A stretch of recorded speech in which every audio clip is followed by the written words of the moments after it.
સાંભળજો, ઘર જો હળગતું હોય ને તો તમને એકને જ દુઃખ થાય કે તારું ઘર હળી ગયું. પણ જો ગામની અંદર તમારું ઘર બનતું હોય ને તો અડધા ગામને દુઃખ થાય કે માળો આ બનાવે છે બંગલો લે, પણ તને શું વાંધો હશે? દુઃખી માણા ત્યાં 5 રૂપિયાનું તેલ ચડાવવા આવે, 20 રૂપિયાનું નાળિયેર ચડાવવા આવે, પોતાની આસ્થા, પોતાની ભક્તિ, પોતાનો વિશ્વાસ, પોતાની શ્રદ્ધા ત્યાં વ્યક્ત કરવા આવે. દાદાની એક પ્રાર્થનામાં એક શબ્દ આવે, તું દુઃખ ભંજન છો, તું કષ્ટ ભંજન છો, તું સંકટ મોચન છો, તું ભીડ ભંજન છો, તું દુનિયાનો દાતા છો.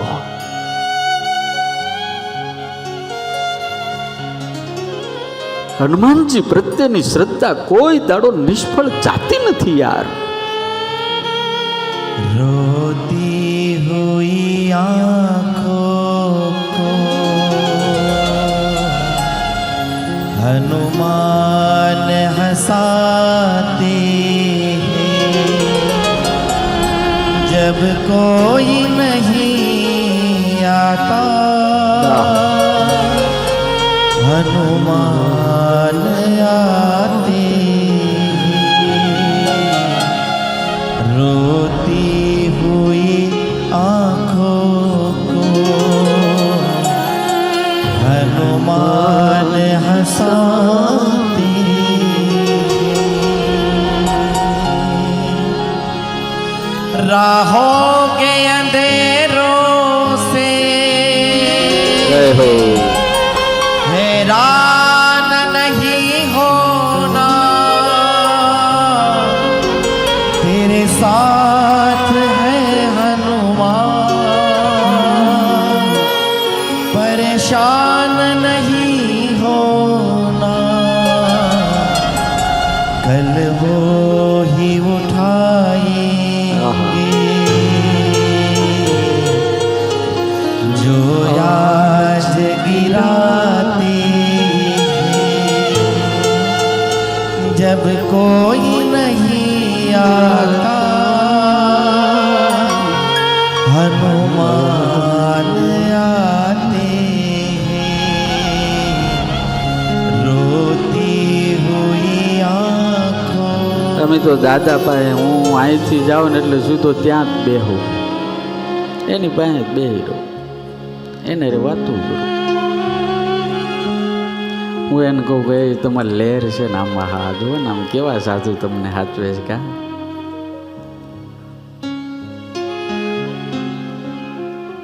પણ મને અહીં સુધી ભરોસો છે, જેના માથે સદગુરુનો હાથ અને જેના માથે હનુમાનનો હાથ હોય ને એ દુનિયામાં બધે જ હાલે યાર. હે મારે માથે છે દાદાનો હાથ, બીક મને કોઈ લાગે. હે કષ્ટ ભંજન સદાય મારી સાથ, બીક મને કોની લાગે.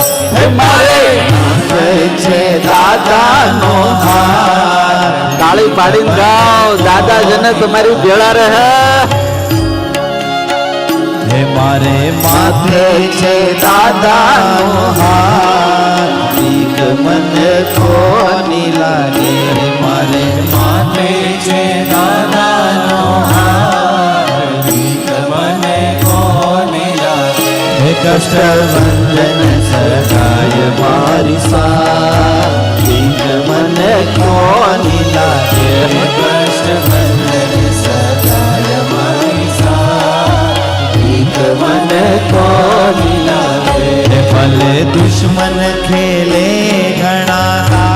તમને ઓલા બાપુએ બહુ સરસ વાત કરી, પતંગ ઊંચી શકે ને એટલે કાપવા વાળા બહુ તૈયાર થઈ જાય. બાના ગમે તે બતાડે પણ એને પતંગ કાપવી હોય અને આપણે તૈયાર જ રહેવું પડે. મારા બાપ ફળ આવે ને એટલે પથ્થર તો એને જ મારે ને. જે ઝાડવામાં ફળ આવે ને ઈશ્વર એટલે પથ્થર વાગે હો. એટલે આ તો સહન કરવાનું. એક જણે બહુ મસ્ત લખ્યું, ટીકા થાય ને એ આપણે જીવતા છીએ ને એની નિશાની છે. આપણી બધાની ટીકા બહુ થાય ને. આ કીર્તન મને એટલે ગમે છે, આ પરિસ્થિતિમાંથી હું પસાર થયેલો છું મારા બા. હા,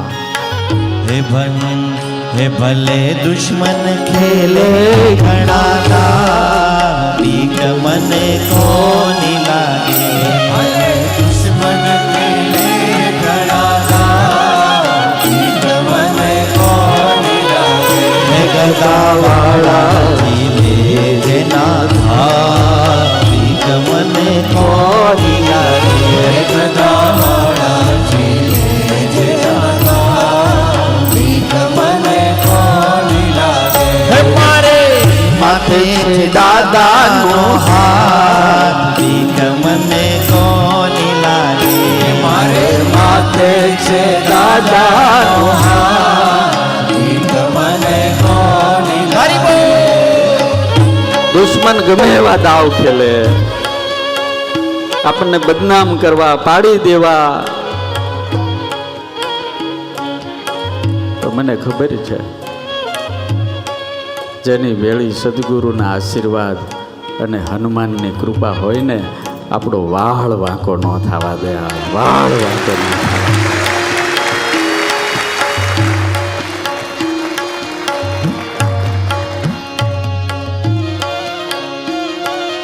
આપણું કાંઈક સારું થાય ને એટલે એક આપણે કોકને ગમી જાય ને એ પાછું ઘણા ન ગમે.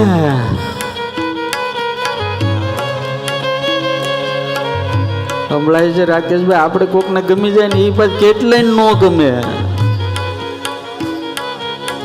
એટલે એક જણાએ બહુ મસ્ત લખ્યું કે ગામમાં જો તમારું ઘર હળગતું હોય, સાંભળજો, ઘર જો હળગતું હોય ને તો તમને એકને જ દુઃખ થાય, તારું ઘર હળી ગયું, ઘર હળી ગયું. પણ જો ગામની અંદર તમારું ઘર બનતું હોય ને તો અડધા ગામને દુઃખ થાય કે માળો આ બનાવે છે બંગલો, લે પણ તને શું વાંધો હશે.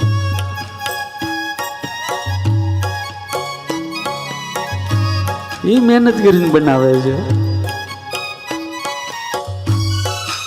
પછી ભાતની વાતો કરે. એટલે બહુ મને એક આજે આ સૂત્ર બહુ ટીકા થાય ને એ આપણે જીવતા છીએ ને એની નિશાની છે ધનજીભાઈ. બાકી વખાણ તો મર્યા પછી થવાના જ છે. મર્યા પછી નકરા વખાણ જ કરે. સ્વામી બહુ સારા હતા. હા, જીવતા હતા ત્યાં સુધી હક ન લેવા દીધું. સ્વામી બહુ સારા હતા. નરસિંહ મહેતાના ભજન ગાઈને અને એની મૂર્તિઓને હાર પહેરાય, મીરાબાઈના ભજન ગાઈને એની મૂર્તિઓને હાર પહેરાવી દંડવત કરીએ અને આપણને એમ થાય કે આપણા ગુજરાતનું ગૌરવ હોય તો નરસિંહ મહેતા છે. આખી દુનિયામાં એની કડતાલની વાતો થાય. મીરાબાઈને આહા કેવા મહાન મીરાબાઈ, પણ હતા ત્યારે એને ઝેર પાયું આપણે. પણ જેની ભેળો હનુમાન હોય, આહા. હે દાદા રક્ષણ કરતા દિન રાત બીક મને કોની લાગે. દાદા રક્ષણ કરતા દિન રાત બીક મને કોની લાગે. દાદા રક્ષણ કરતા દિન રાત બીક મને કોની લાગે. દાદા રક્ષણ કરતા દિન રાત બીક મને કોની. કષ્ટ ભંજન સદાય મારી સાથ બીક મને કોની લાગે. કષ્ટ ભંજન સદાય મારી સાથ બીક મને કોની લાગે. મારે માથે છે, મારે માથે છે દાદાનો હાથ બીક મને કોની લાગે. મારે માથે છે દાદાનો હાથ